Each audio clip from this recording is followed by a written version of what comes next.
Olá, meus queridos alunos, estamos aqui para a nossa primeira aula de retorno, um retorno ainda distante. E eu queria que vocês soubessem que, assim como tudo isso é muito novo para vocês, também é muito novo para nós, professores, e inclusive nos assusta até um pouco. Mas também nós temos que acreditar que nós somos movidos por desafios, né? E que nós vamos vencer esse desafio, tanto na questão de saúde, quanto na questão social, quanto na educação. Então, eu tive que fazer algo que particularmente é muito difícil para mim, porque quem conhece minhas aulas de arte, os alunos que começaram agora, sabem que meu método de aula é dialogando sempre com vocês, é sempre em uma conversa, sempre querendo saber a opinião, sempre comentando sobre as obras de arte. E esse trabalho de vídeo ele acaba sendo um pouco solitário. Bom, alguém lembra ainda do que a gente estava estudando antes dessa pandemia toda? Arte indígena. Aí. Lembraram, não sei como, mas lembraram, né? Com a coincidência, beleza. Então vou fazer um breve retrospecto. O livro de vocês, na página 18, todos os meus trabalhos serão apenas teóricos. Serão atividades no caderno e algumas atividades eu vou botar no Classroom. Ok? Por que estudar as culturas indígenas? Pessoal, eles são um povo genuinamente brasileiro. A nossa cultura genuinamente é uma cultura indígena que com o tempo foi se misturando com a cultura dos europeus, dos africanos que por aqui chegaram. Ou seja, eles têm contribuição na formação do povo brasileiro. Ok? Aí na página 18, inclusive, fala isso, que eles durante algum tempo foram submetidos a todo tipo de violência e a própria condição de existência do índio pelo homem branco era colocado de uma forma discriminada, como se fossem animais, por exemplo, o que justificava o extermínio e a tentativa de escravidão. E toda aquela arte simbólica indígena era considerada algo grotesco ou algo não artístico, até porque o homem europeu ele analisava a obra artística através do seu próprio olhar de europeu. Então, se ele estava vivendo o Renascimento e se ele estava vivendo Leonardo da Vinci, Andrea Bocelli e Michelangelo, ele não vinha com o mesmo olhar o trabalho produzido pelo índio, porque na comparação era algo muito estranho, muito diferente daquilo que ele era acostumado. Tá certo? Na página 19, quando eu ainda estava falando antes da pandemia, né, eu marquei um conceito muito importante, é o segundo parágrafo da página 19, que diz que as organizações indígenas, eu vou mais ainda no final da aula explicar a diferença dos vários termos que a gente utiliza, como índios, indígenas, indianistas, povos amazônicos, e nós vamos entender as características de cada um. Qual seria a principal contribuição? Seria o enriquecimento do patrimônio cultural brasileiro. Lembre-se sempre disso. Se eu colocar numa prova de marcar, quando eu falo isso é porque eu vou botar, tá entendendo? Sim, mas continuando. Qual seria a grande contribuição do indígena na formação do povo brasileiro? Seria a sua contribuição cultural. Está aí na página 19, no segundo parágrafo. E essa contribuição ela é evidenciada através do trabalho de antropólogos, de artistas, de museólogos. E tem aqui um parágrafo que, inclusive, eu pedi para vocês marcarem. Há muito por aprender com os povos indígenas, pois eles se organizam em modelos sociais diferentes do nosso e se relacionam de forma sustentável com o ambiente em que vivem. E isso é a grande aprendizagem que nós temos. Então temos aqui quais as manifestações são representações legítimas da atividade cultural brasileira. Nós temos como manifestação o trabalho indígena, que se manifesta, que aparece através de artesanato e de artefato. E antropologicamente falando, através da forma como ele convive com o meio ambiente. Por isso que eu pedi para vocês marcarem esse conceito. Preste atenção. Se ele tem uma relação com esse meio ambiente influencia na sua arte, como é um exemplo desse cocá, que a gente pode chamar também de diadema, esse enfeite de cabeça que é colocado com pena. Se ele tem uma relação com o meio ambiente, a sua música fala do meio ambiente. Se ele tem uma relação de proteção com o meio ambiente, para o índio, meio ambiente é Deus. Para ele, diferente dos ocidentais, Deus não é aquela forma humana que está lá entre as nuvens, aquele velhinho malhado e que ele julga as pessoas pelo bem e pelo mal. Para ele, a própria natureza é Deus, e por isso que ele está representado em sua arte de forma simbólica, como nós podemos ver na página 20 e na página 21. Inclusive eu pedi que vocês, durante a aula, comentassem sobre o simbolismo indígena. Tem esse grande artefato aqui, que é um cesto feito com palhas,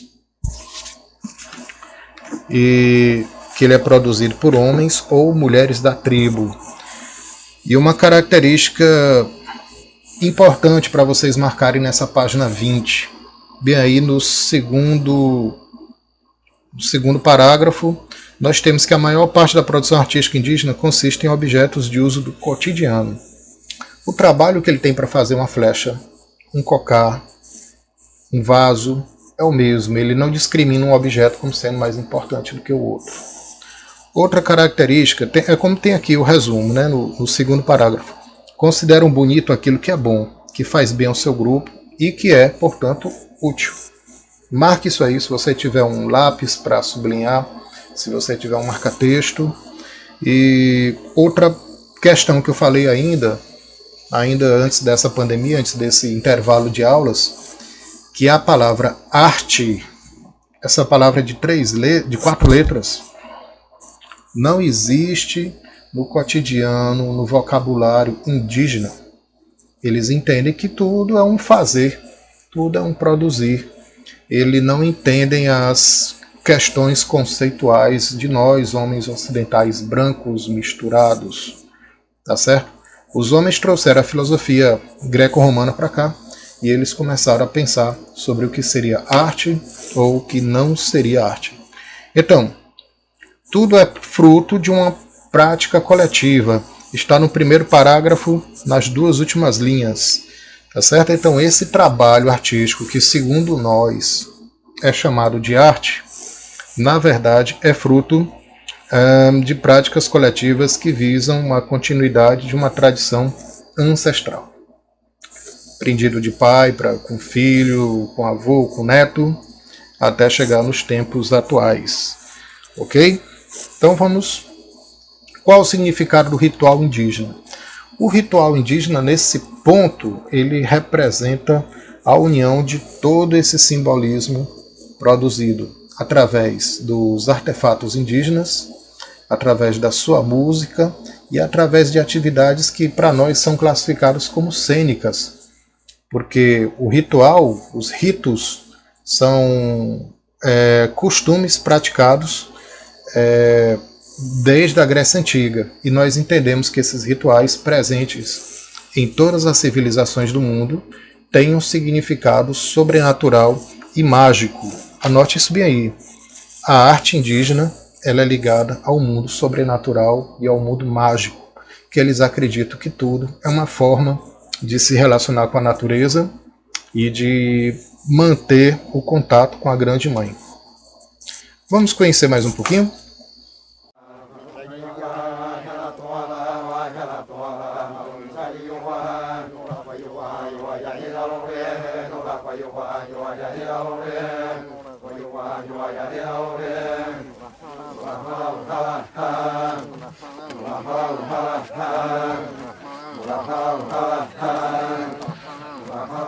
O povo Inauê-Nenauê, da bacia do rio Juruena, no norte de Mato Grosso, é o único grupo indígena contemporâneo que celebra um ciclo anual ininterrupto de rituais que envolvem todas as suas atividades de subsistência.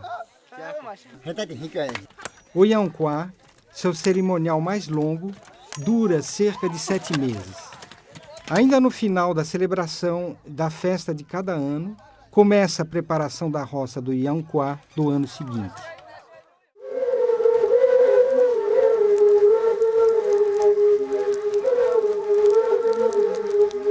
As celebrações começam e os diversos clãs se dividem entre os que vão incorporar os Yanquá e os que representarão os Enauenenauê, os anfitriões da festa, que vão alimentar os perigosos e insaciáveis espíritos de Acaliti.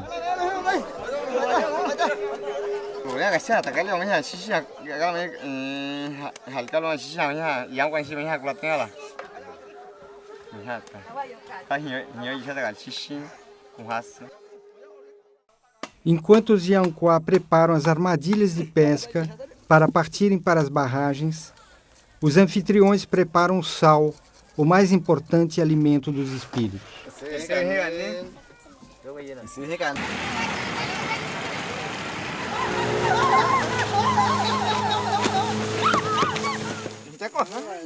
Todo ano, os vários grupos de Yanquá constroem barragens nos igarapés para capturar os peixes que subiram para desovar nas cabeceiras e estão voltando da Piracema.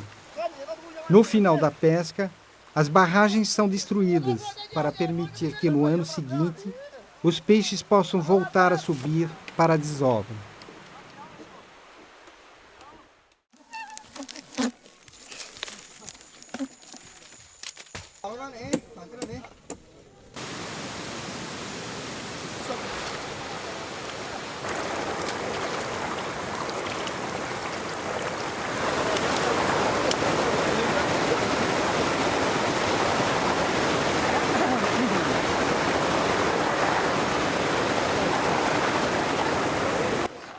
Inexplicavelmente, neste ano, a escassez de peixe foi total, gerando um desespero entre os índios que não poderiam retornar para a aldeia. Eles apelaram então para que a FUNAI comprasse peixe de criatório para viabilizar a sequência do cerimonial.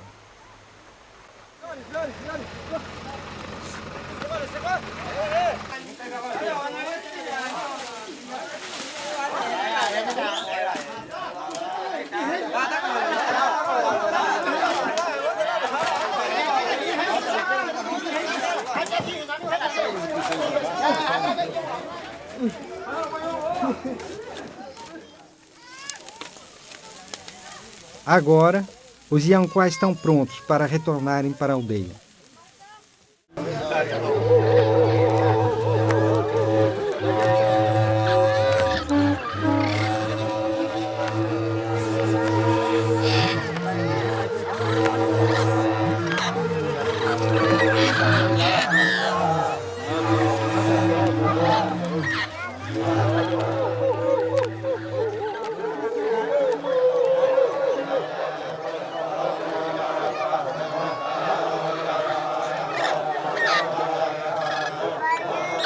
Neste ano, 3 clãs exercem sucessivamente a função de anfitriões da festa. Para cada clã que está na função, se cumpre um roteiro específico de cantos, flautas e danças. A cada tipo de flauta corresponde espíritos específicos, que têm a sua morada em regiões próprias do território Enauenenauê.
o ritual vai chegando ao seu final. E mais uma vez, os Yanquá começam a plantar a roça da festa do ano seguinte. Muito bem, pessoal. Após esse breve vídeo, que eu não deu para passar ele todo, eu tive que cortar um pedaço, no final da nossa apresentação tem um link com ele, com o vídeo todo, que mostra esse ritual indígena. Nós observamos a presença de música, de dança, de aspectos cênicos utilizados pelo índio e da própria atividade, do vestir, da língua. Então, eu quero que vocês entendam essa atividade cultural como ela sendo uma mistura de várias linguagens, não apenas a música, não apenas o ritual. Inclusive, eu gostaria que vocês pensassem e imaginassem que toda atividade artística está inserida em uma série de linguagens. Então, quando eu falo para vocês de determinada escola artística, de determinada característica cultural, eu queria que vocês entendessem que essa manifestação artística ela não ocorre sozinha. Sempre ela ocorre em conjunto com outras manifestações artísticas. Estamos aí na página 26. Na página 26 eu quero que vocês pensem, segundo o vídeo que nós acabamos de assistir, e procurem conceituar o que é que significa um ritual. Está no item 1 da página 26 e tem aí: pesquisa o significado de ritual em uma publicação impressa como dicionário ou enciclopédia. Vocês podem pesquisar também na internet e tirar as próprias conclusões de vocês através do vídeo que nós acabamos de ouvir, tá certo? Nós temos aí, mais adiante, na página 30, está sendo um pouquinho corrido, que é para eu poder explicar melhor para vocês todo esse conteúdo que está atrasado. Temos uma atividade no final da aula, tá? Na página 30 nós temos aí música e rito.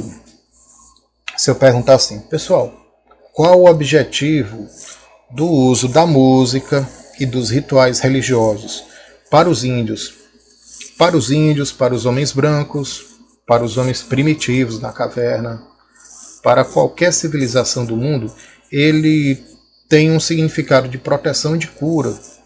Ora, se ainda hoje você for numa igreja e existe um ritual que está relacionado com essa questão das pessoas procurarem cura ou procurarem algum alento espiritual, alguma espécie de conforto, não é diferente para a cultura indígena, tá certo? O que seja mais marcante na cultura indígena é que esse ritual ele está mais relacionado à questão do plantio e da colheita, como o próprio vídeo que eu passei para vocês, ok? Também ainda nessa página 30 eu gostaria que vocês destacassem no segundo parágrafo, que eu vou dar uma lida aqui para vocês, vou interpretar. Tem assim: a representação dos indígenas no imaginário dos não indígenas, ou seja, os homens brancos, os pesquisadores, aquelas pessoas que estão de fora da tribo, construída desde o início da ocupação colonial do continente, dificulta o estudo e a compreensão da música por eles produzida. Por quê? Porque, segundo esse colonizador, esse homem que por aqui chegou, a arte que os índios produziam, na verdade, não era considerada arte, segundo seus critérios pessoais. Por isso que a gente nunca pode avaliar determinada cultura a partir do nosso ponto de vista. E por isso que a palavra cultura é uma palavra-chave para se entender os conceitos de arte aqui discutidos e explicados para vocês, tá bom?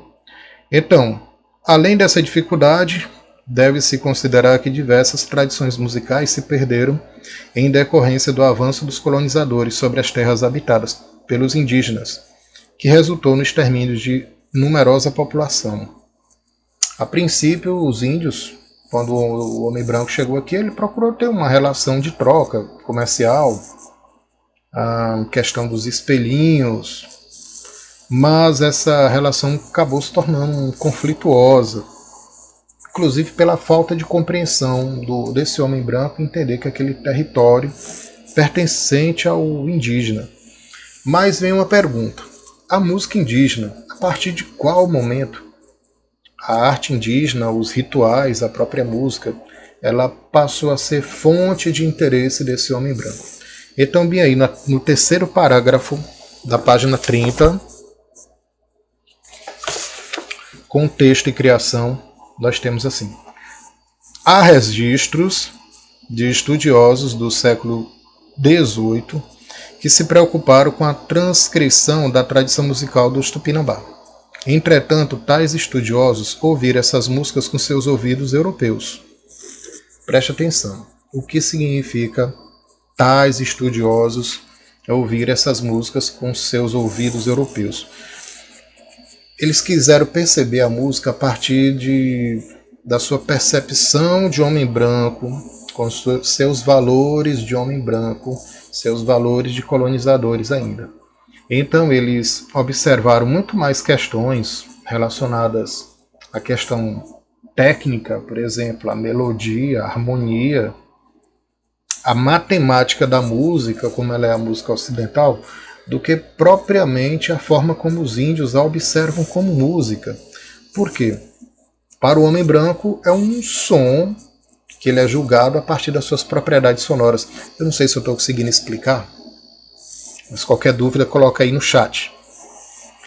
Enquanto que os índios, eles tinham uma preocupação da música como uma representação da natureza, como um elemento do ritual. Preste atenção, música como um elemento do ritual, tá certo? É tanto que tem aqui, ainda no quarto parágrafo, os instrumentos utilizados e os significados a eles atribuídos são aspectos essenciais da música produzida pelos indígenas. Preste atenção como a gente chama, indígenas. Nessas culturas, os instrumentos têm uma origem, uma história e uma finalidade, trazendo consigo, em geral, um mito. A voz é outro elemento fundamental da música dos povos indígenas. Para muitos deles, ser um cantor não é só saber cantar música, mas saber se ornamentar, dançar e representar sua comunidade. Parece com os nossos cantores das músicas popularescas, né? Não é só saber cantar, mas também existe o interpretar, existe também o saber dançar, o visual e a questão de se envolver com o que essa música ela significa e o que essa música ela fala, tá certo? E existe alguns links que eu estou disponibilizando aí no final da nossa aula, para caso vocês queiram conhecer um pouquinho mais sobre a música indígena e como é que ela pode soar. Então, os tais estudiosos ouviram essas músicas com seus ouvidos europeus. Eles ouviram com ouvidos de quem não conhece, talvez até com uma certa discriminação sobre o trabalho que era produzido pelos índios, já que essa música ela é uma música essencialmente espontânea, que não tem o objetivo de vender algum produto ou de transmitir alguma ideia ou mesmo de catequizar as pessoas. Bom, virando a página, nós temos a influência e a contribuição da música indígena para a cultura brasileira. Nós temos aí, por exemplo, o carimbó, e nós temos uma questão curiosa com relação à origem do carimbó, que se identifica como música folclórica desde o século XIX na região do norte do Brasil, especialmente a região do Pará, mas existe também o carimbó amazônico. E existe uma questão. Carimbó seria uma arte, seria uma música, uma manifestação africana ou uma manifestação indígena? Se nós pararmos para observar, a música ela está muito ligada ao que nós chamamos de paisagem cultural e paisagem sonora, tá certo? Vou falar sempre desses termos. A paisagem cultural, tentando falar assim de forma mais simples para vocês, seria os costumes que as pessoas estão inseridas. Por exemplo, o sotaque. Por exemplo, se determinada região tem uma tradição agrícola, se determinada região tem uma tradição pecuária, do comércio, da indústria. Se vocês pararem para observar, cada região, o Brasil é gigantesco, cada região tem músicas com sotaques muito bem determinadas, como é o caso, por exemplo, do forró, do samba, que tem suas várias vertentes. Existe o pagode, existe o samba de roda, existe a escola de samba. E se nós observarmos, todas essas culturas falam das suas tradições locais. Não é diferente com o carimbó. Na página 32, lá no penúltimo parágrafo, tem assim: os versos do carimbó referem-se ao trabalho, à religiosidade e ao meio ambiente. Muitas de suas letras abordam o cotidiano rural e pesqueiro. Outras exaltam a beleza da fauna e da flora amazônica, e podem até revelar a indignação sentida em relação à destruição da floresta. Página 32. Marque isso aí, por gentileza.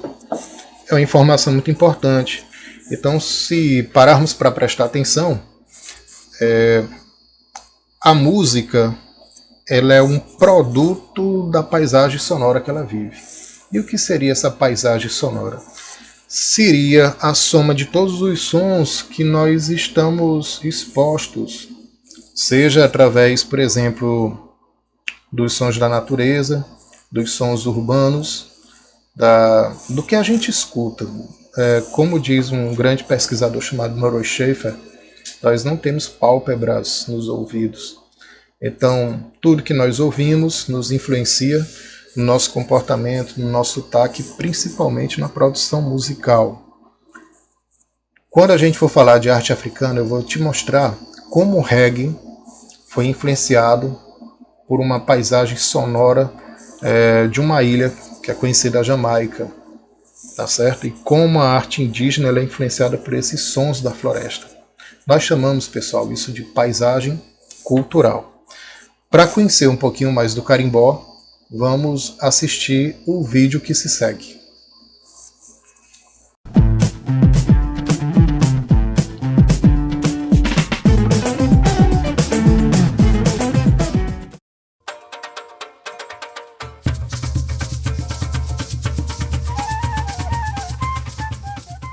Irapuru é um pássaro da Amazônia, que a segunda lenda, né, informa, traz muita sorte a quem possui. E aonde o Irapuru canta, todos os pássaros se calam. Né? Ele é tipo de um rei da passarada. Então, eu acredito que o Irapuru tem trazido muita sorte esse nome para esse grupo.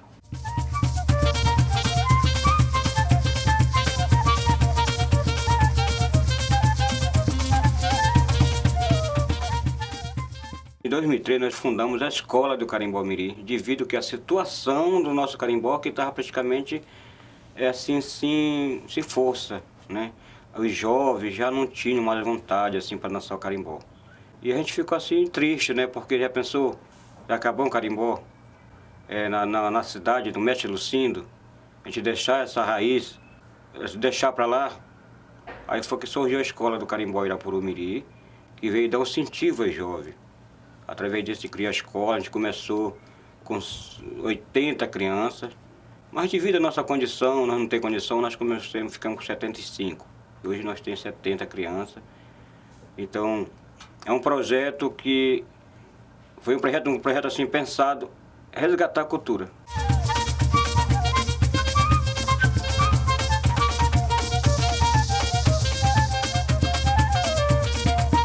Vamos continuar aqui a nossa análise sobre o carimbó e sua influência sobre a arte indígena. Primeiro, eu quero que vocês entendam a diferença entre o que seria música folclórica, música popular e música popularesca. A música folclórica, pessoal, seria a música, digamos assim, espontânea e que ela representa uma expressão cultural de um povo. Então são músicas que a gente não sabe bem quem foi quem criou. Não tem tudo que é folclórico, não sei se já estudaram isso no ensino fundamental, não existe um autor definido. E o folclore ele está presente na música, está presente na culinária, está presente na forma de falar das tradições, nas lendas. Então a música folclórica ela é uma música extremamente espontânea, tá certo? O carimbó ele começou com música folclórica, então não tem uma necessidade de se atingir grandes públicos ou fazer shows para uma grande quantidade de pessoas. É uma música espontânea, uma música de um grupo. O que seria a música popular? É o resultado de uma manifestação popular, é um resultado de uma música que ela ainda tem características espontâneas, mas cujas características foram se adaptando à questão do rádio, principalmente. Música popular está relacionada principalmente com o século XX, com a invenção do rádio e a criação de teatro de revistas, com o surgimento do comércio. E aquela pergunta, o que é que seria a música popularesca? Esse resca já quer dizer algo de não muito valorizado. Seria a música extremamente descartável, aquela que é para fazer sucesso rápido, que é para chegar nos ouvidos das pessoas, que é para rapidamente ser comercializada e descartada. Então, ela é considerada na escala estética, artística, do tipo musical, a música de menor valor artístico, seria popularesca. O carimbó, ele teve a sua origem folclórica, ele passou por sua origem popular e ele passou por elementos popularescos, como é o caso da banda aqui chamada Calypso, mostrada aqui no livro de vocês na página 33, certo? Também mostra aqui um grupo, o Irapuru, que foi inclusive comentado aí no vídeo que eu coloquei para vocês assistirem agora. Então, nós temos dois tipos de carimbó, assim como outros estilos que nasceram do folclore, como eu falei para vocês, o samba, o forró. Nós temos várias vertentes, mas aqui o livro ele destacou o carimbó de raiz e o carimbó comercial. Quando nós chamamos o carimbó de raiz, nós nos referimos a esse estilo que teve uma origem tocada inclusive nesse tambor de chão, como você pode ver na página 32, que inclusive dá o nome do estilo carimbó. Ele é chamado curimbó, como você pode ver aqui no segundo parágrafo da página 32. O termo carimbó deriva do nome do instrumento musical curimbó, que é um tambor feito de um tronco escavado, que tem uma das extremidades coberta por couro. E existe o curimbó grave, existe o curimbó agudo. O curimbó grave ele tem uma marcação mais constante, enquanto que o curimbó agudo ele fica fazendo frases que a gente chama na música que seriam frases, que seriam variações dessa batida, uma forma de dar uma certa dinâmica ao ritmo, fazer com que ele fique dançante e não fique tão mecânico, que a gente chama de improviso. Ele fica improvisando esse tambor mais agudo, como vocês devem ter observado no vídeo que foi mostrado aqui. Características do carimbó. Pessoal, o carimbó ele é um ritmo intenso, forte, energético, e que predomina nele a maior parte o instrumento de percussão, principalmente no carimbó de raiz. Instrumentos como tem aqui no terceiro parágrafo: maraca, matraca, cachixi, pandeiro, o próprio curimbó, que é o instrumento que dá nome ao estilo, mas nós temos aqui como característica do ritmo a mistura de elementos portugueses e elementos ocidentais, que são instrumentos trazidos pelo homem branco, como por exemplo a rabeca. Para quem não sabe o que é rabeca, parece com um violino, cavaquinho, banjo, flauta, clarinete, saxofone, são todos instrumentos do mundo ocidental que vieram para o Brasil. Não são instrumentos produzidos nem fabricados aqui no Brasil. São instrumentos que foram adaptados, principalmente à forma de tocar do ritmo brasileiro. Instrumentos musicais indígenas, página 36. Então nós temos aí um exemplo de instrumento, que é um instrumento de percussão, que é o maracá, também chamado de cabaça, que utiliza elementos como madeira, palha, e eu coloquei uma cabaça aí, que é um exemplo da tribo Capor. De onde? Do Maranhão. Dá uma moralzinha aqui para nossa terra, né? Então estou aqui na página 36.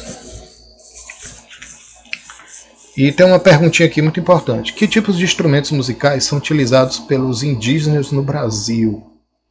Nós temos os instrumentos de percussão e nós temos os instrumentos de sopro. Você já ouviu cantos indígenas? Questão 2. Aqui. Questão assim, tópico 2. As músicas indígenas são parecidas com aquelas que estamos habituados a ouvir na mídia? Quais são as diferenças e as semelhanças? Existe uma imagem do indígena vendido para o mundo comercial. Por exemplo, nos programas infantis tem uma musiquinha. Lá nos anos 80 tinha a Xuxa, por exemplo, que fez uma música, Vamos Brincar de Índio, tal. Mas que esse tipo de música, na verdade, não retrata nem o espírito, nem a característica real do que seja uma cultura musical indígena.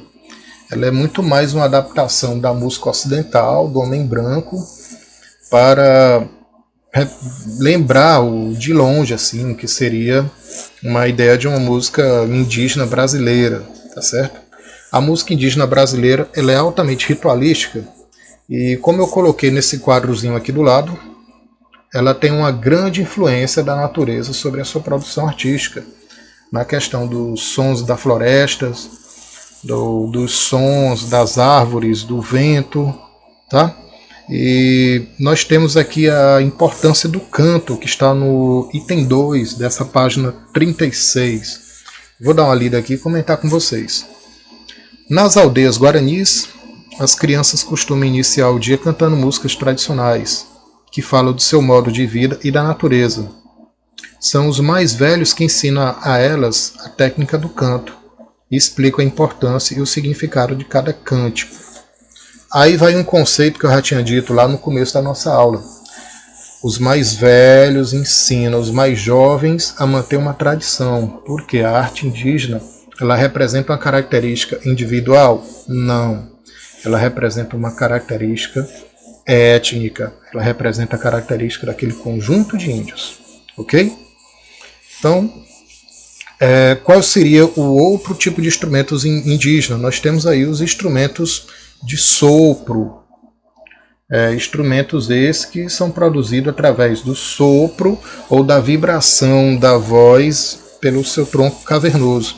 Dá uma olhada bem na página 37, nós temos aí ritual de dança e música em que os indígenas da tribo multiétnica Desano e Tucano tocam o Acti.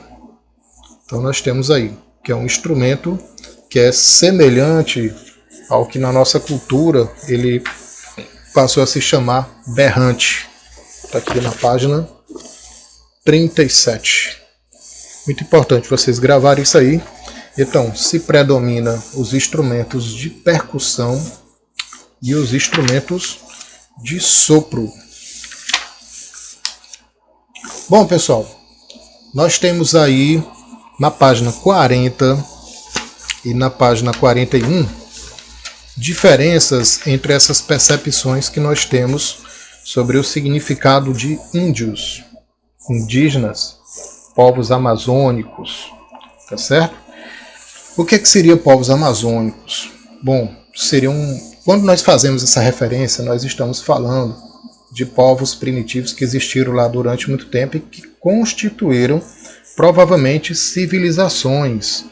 Tem aí na página 40 um exemplo do estado do Pará, de um povo que representou uma cultura muito avançada para a época, que para alguns estudiosos, talvez eles tenham criado até uma escrita, porque os seus sinais são muito bem representados. E eles chegam a se parecer com códigos. E aí eu selecionei o Muiractã, certo? Como símbolo dessa cultura dos povos amazônicos. Então vamos combinar.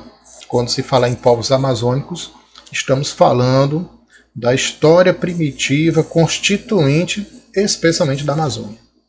Tá ok? Principalmente os marajoaras. Dentro dessa cultura tapajônica, eu destaquei aqui no terceiro parágrafo da página 40, tem assim: cultura tapajônica se constituiu de povos que habitavam terras banhadas pelo rio Tapajós. Em sítios arqueológicos dessa região foram encontrados objetos cerâmicos decorados com ornamentos em relevo e pinturas que representavam figuras humanas e de animais, como é o caso do Muiractã. Foram encontradas também pequenas esculturas homórficas, chamadas Muiractãs, que ele parece meio animal, mas ele possui uma simetria que lembra uma forma humana.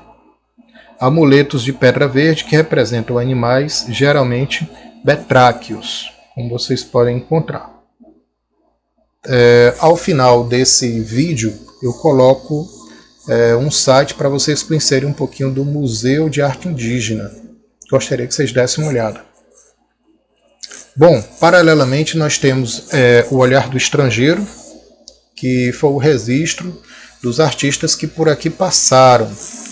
Eu coloquei a mesma imagem do Johan Maurits Rugendas, um pintor holandês que andou aqui pelo Brasil e que ele fez da sua atividade artística um diário de pesquisa do que ele foi encontrando aqui sobre o povoamento humano. Nós temos aí os índios sendo retratados com a postura segundo o olhar etnocêntrico dos europeus. Por quê? Foi retratado por um europeu. Então, é uma pintura, uma obra de arte, mas que essa sua retratação mostra os índios como povos bárbaros. Vou dar uma lida aqui no segundo parágrafo. Tem assim: os povos que viviam no território que hoje é o Brasil foram frequentemente descritos pelos colonizadores como bárbaros, canibais e preguiçosos. Daí veio a fama, a fama ruim, pejorativa, que caía sobre os índios como povos preguiçosos, mas na verdade eram povos que se recusavam a ser escravizados. Eu também teria preguiça de ser escravizado, cá entre nós, né? Os povos que viviam, tá? Essa visão reveladora da postura etnocêntrica dos europeus contribuiu para justificar a conquista das terras americanas e o massacre dos povos que nelas viviam. Então, essa visão, eu não estou querendo dizer aqui que Johan Maurits Rugendas ele era a favor do massacre dos índios. E não, ele retratou os índios através da sua visão, que chegava para o homem branco, lá na Europa, com a fama dos índios como sendo povos bárbaros, e que o massacre e a escravidão estava justificada por isso, pela sua condição étnica e cultural, tá? Estamos aqui. Bom, então nós temos aqui a pintura Iracema, do artista brasileiro José Maria de Medeiros, que ela traz essa característica. Durante o século XIX existia uma valorização sobre a cultura indígena brasileira, mas essa valorização era um tanto quanto romantizada, não representava assim a visão dos índios, e sim a visão do homem branco. E para, talvez, quem sabe, segundo a leitura aqui, a interpretação que dá, é que essa forma de compensar a forma brutal que os índios foram colocados, eles romantizaram como um símbolo nacional. Mas o discurso heróico ele beirava mais uma questão ocidental, simbólica, greco-romana, do que propriamente da cultura indígena. Então Iracema era retratada com uma beleza descrita como se fosse uma deusa grega. Nós temos aí na página 41 o indianismo. Então tem assim, no início, vou ler aqui para vocês: apesar da invisibilidade política e social dos povos indígenas no Brasil, em meados do século XIX, eles se tornaram tema de artistas e intelectuais que constituíram um movimento de renovação cultural adequado ao espírito romântico. Principalmente, pessoal, o espírito romântico da primeira geração, que era também chamado de indianista, que era esse amor à pátria, às qualidades nacionais. E eu gostaria que vocês marcassem aqui, ó, que enaltecia aspectos exóticos e peculiares da cultura brasileira, ok? São as principais características do indianismo. Marque isso aí para lembrar. Então nós temos aí o exemplo de Iracema, com esse quadro que eu coloquei para vocês. Na ópera nós temos o Guarani, do compositor Carlos Gomes, que são obras que representam o Brasil segundo uma visão romântica e idealizada do homem ocidental, que distanciava inclusive da própria visão do índio. Foi uma tentativa de valorizar a cultura exótica nacional brasileira, mas segundo uma visão, uma abordagem particular. Bom, vamos ver o que significa movimento indígena. Esse é o conceito que nós utilizamos na atualidade. Não chamem os índios de índios, chamem de indígenas, tá? Que esses representam na atualidade o movimento que inclusive busca direitos. Então, se existir essa invisibilidade, nós vamos ter a partir da década de 70, principalmente durante o governo militar, uma integração nacional buscando a construção da rodovia transamazônica. Como ela passava por um território indígena, os movimentos para a proteção do patrimônio, da sua cultura, começaram a se organizar em torno deste movimento, tá certo? Foi um movimento que teve a sua origem na busca de direito dos povos primitivos brasileiros, os povos indígenas. Então, quando a gente fala sobre movimento indígena, nós estamos falando de um movimento político e de engajamento social dos índios pelos seus direitos. Eu quero que vocês marquem aí na página 41 o segundo parágrafo. Tem assim: nessa época, vários povos indígenas começaram a se mobilizar e a criar organizações para lutar por seu direito à posse das terras em que viviam e a manutenção do seu modo de vida. O movimento indígena estimulou o interesse etnográfico de uma nova geração de antropólogos, que deu início a estudos sistemáticos sobre diversos povos indígenas no Brasil.